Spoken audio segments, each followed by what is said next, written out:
This video is brought to you by Sportland, quality, integrity, and tradition.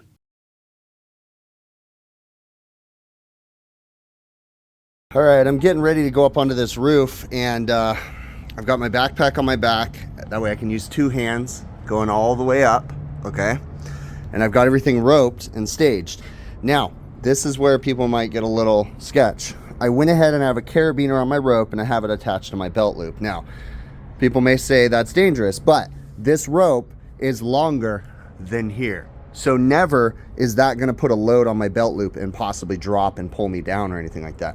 This is just so I can use two hands to get up onto the roof and then be able to rope everything up safely. So it's always important that your rope is longer than the height of the climb, you know.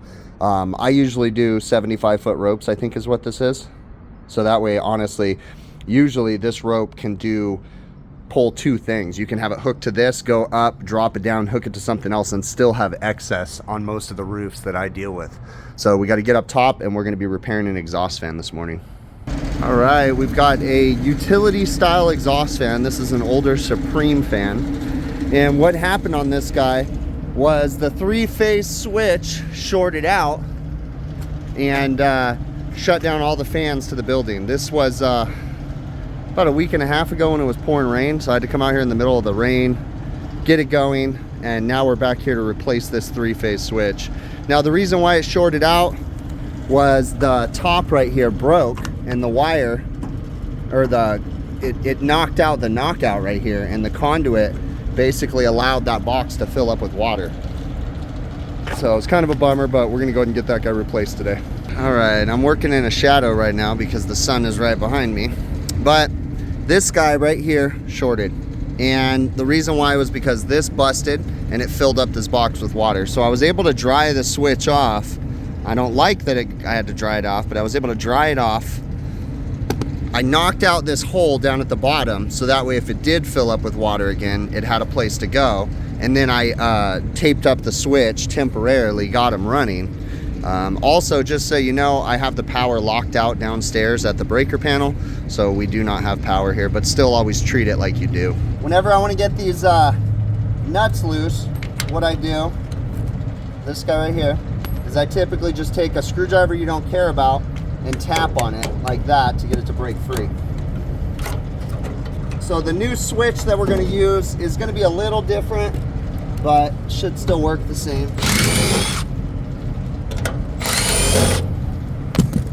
I prefer not to use a switch that has fuses on three-phase exhaust fans because you always run the risk of a fuse blowing and it's single-phasing the motor.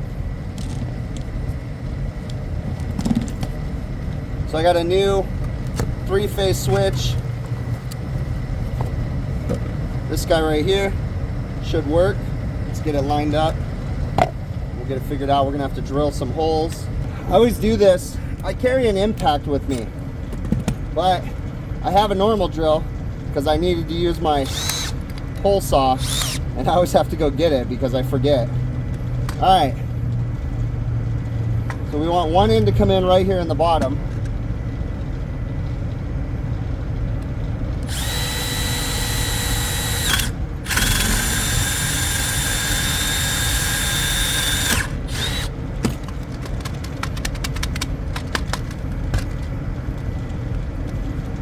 This is an electrical hole saw.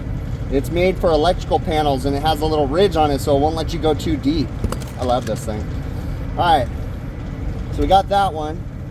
Now the next thing, this conduit's in really good shape because this is a fairly new motor, so we don't need to change it, but I will change the fittings on both of them.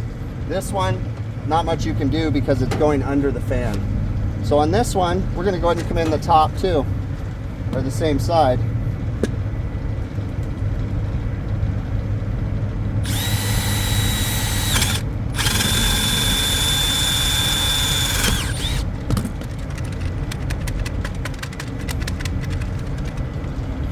Now this is plastic. If this was a metal box, just pull the switch out so that way you don't get metal shavings and stuff in there. I'm not worried about this. Let's go ahead and see if we can change this fitting. Get one with the gasket. Sometimes you can't get these off. Let's hope I can. Yeah, it'll come off nice and easy.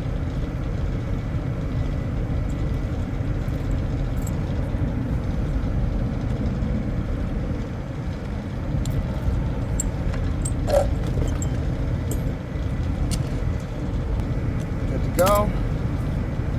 Looks good. Looks good. All right. So now, go ahead and put this guy in there. Make sure the gasket's on it.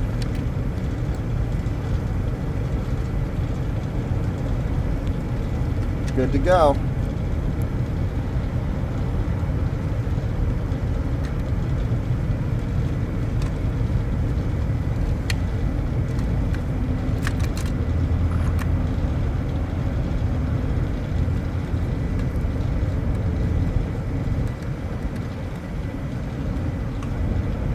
Okay. Mount right there. Looks good. See if I can get one of these anti-chafe bushings on here. Oh yeah. Oh no, it won't grab. Sometimes you can get them. Oh nope. No, it's not grabbing. Whenever possible, I prefer new stripped ends because the old ones tend to be kind of jacked up.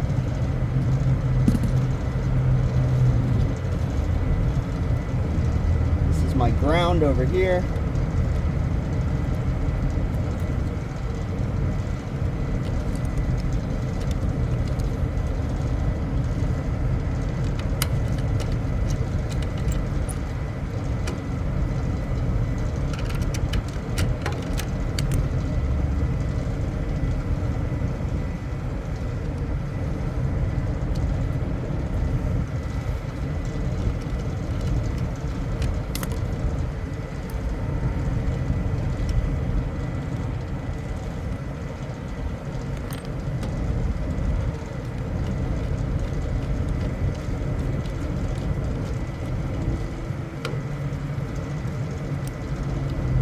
Not grabbing very well.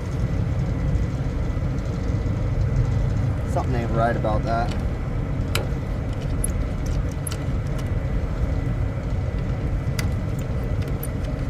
Oh yeah, it's got to go in the back.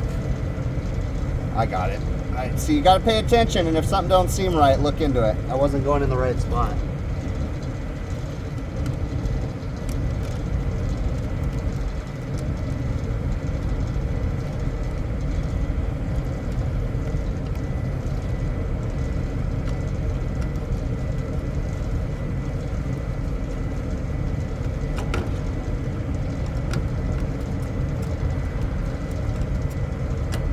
There we go. That's a good ground. Oh, actually, this is going to be tight. This needs to go up top. What was I thinking?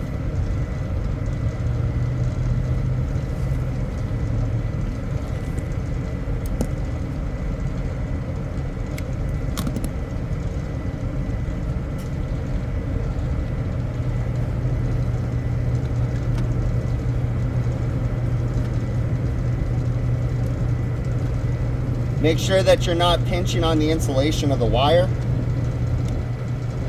And I do the run approach. So tighten, loosen, and each time you'll notice you can go tighter and tighter. You're smashing down the wire because it's stranded, so there you go. Now the color combination is not going to be the typical color combination because they're reversing the phases up here. So I'm going to make it black, blue, red like normal on the in 9, but on the out it's going to be blue, black, red because they're reversing the phase up here.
These ones actually don't really look bad, so I'll leave them the same length that they are.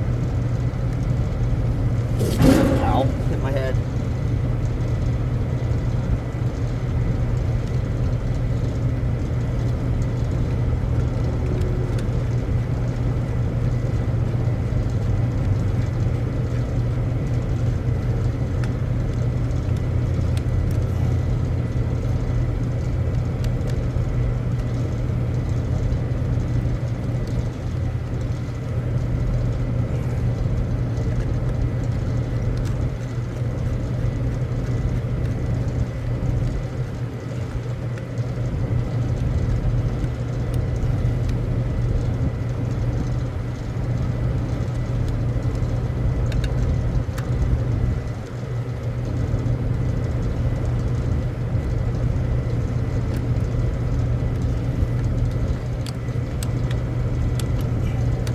Everything's nice and tight and snug. Wires are safe where they're at. Cover goes on. I like it. It's actually pretty nice. You know, in the work that I do, I don't see a lot of this stuff. Now, I'm not a huge fan of the plastic, but as far, I'll consider this to be like a European style disconnect switch. I like these. I like the idea. I don't think we use enough of this stuff here in the United States or in America, but I like it. I think it's pretty cool. Just got to make sure we get it tight so it makes a watertight seal. There we go. On, off. I like it. And it has, when you turn it off, you can pull that and you can do a lockout. So that's pretty nice. All right. Rotation is correct. So we're good to go. Nice little disconnect switch. I need to run over here because this exhaust fan right here, I'm gonna get some information off of it because it's in really bad shape. It's leaking grease everywhere. I noticed that the holes are wallowed out on the lid and water was getting inside there. When I came out here, and all these fans are controlled off of one breaker. So I was trying to find the electrical short that caused the breaker to trip, and I was really leaning towards this fan because of how bad it is. Like the gaskets are coming out. It's a lot cleaner now because the rain's gone, but before it was a mess. There was just grease everywhere. So we're gonna try to get the information off this fan so we can quote a replacement. Now this doesn't always work, but there happens to be a model and serial number down here. If you take a little bit of a solvent, I use Rust Buster just because I have it in my thing. It's a penetrating oil really, but in lightly brush, you can get most of the gunk off, like stuff off right there, and just carefully with a towel, between this and a towel, sometimes you can get to the model and serial number. I wasn't so lucky on this one. I was able to get to it, the tag's right there, but the numbers are not legible. They're rubbing off. That's one of the downsides, but it's all good. We could just measure the fan. We have a good hinge kit. I'll just hinge it, measure the wheel height and width, measure the curb of the fan, find out what the voltage is. It's 208 3-phase.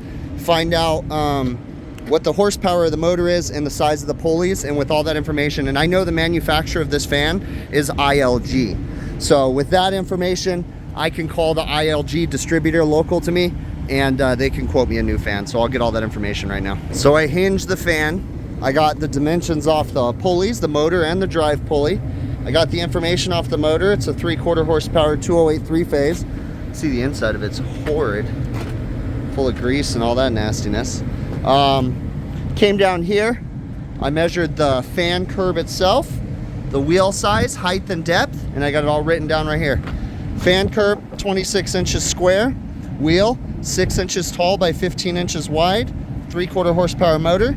ILG is the manufacturer. Motor pulley 4.25, drive pulley 4 inches. So all that information. We don't need a hinge kit because that hinge kit is in perfectly good shape. Even though it looks worn, those things last forever. So yeah, we're good to go. This is what I'm talking about. That is a fuse disconnect. That was more than likely put up when we were in a bind or something. I know we did that years ago, but I don't like those because if one fuse blows, then theoretically you could single phase the motor and ruin it. So I prefer not to use fuse disconnects if possible, but sometimes you got to do what you got to do.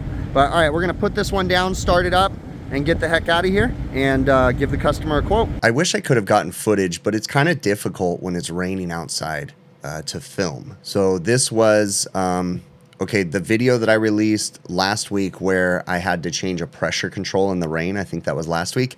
This was the service call right before that. So it was the same day, it was pouring rain. I got an emergency service call. And the funny thing about this was this particular restaurant, I know it really well, okay?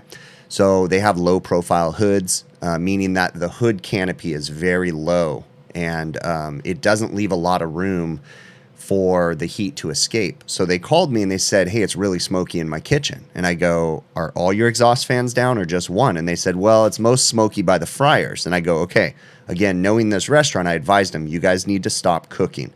Stop what you're doing, turn off all your cooking appliances. I'm on my way. And they were like, okay. So I get up there. It took me, because it was pouring rain and there was snow and everything. So it was probably about 2.5 hours to get there because of traffic, and it was just horrible.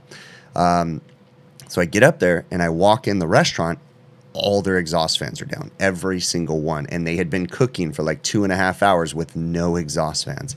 I looked at the manager and I go, stop cooking right now. So they shut everything down. And then I went ahead and found the problem, okay, because it's a silly setup, but they have one 30 amp breaker, 3-phase, powering their hood control panel, and then there's individual motor starters in the hood control panel. So when the power switch got wet, right, it had a path to ground, it shorted, and it tripped the main breaker, shut down every fan. So once I isolated the fan that was down, I turned everything else back on, they were able to start cooking, and the fryers and stuff, and they just couldn't cook where the one fan that wasn't working. And then I was able to dry out the switch, get them back up and running. But I told the manager, it was a Friday that this happened, and I go, you guys are so lucky that you didn't trip your fire suppression system, because they have an automatic fire suppression system that distributes like essentially fire extinguisher stuff. Okay, it's just like stuff that blankets the fire, slows it down. It's made by a company called Ansel, whatever.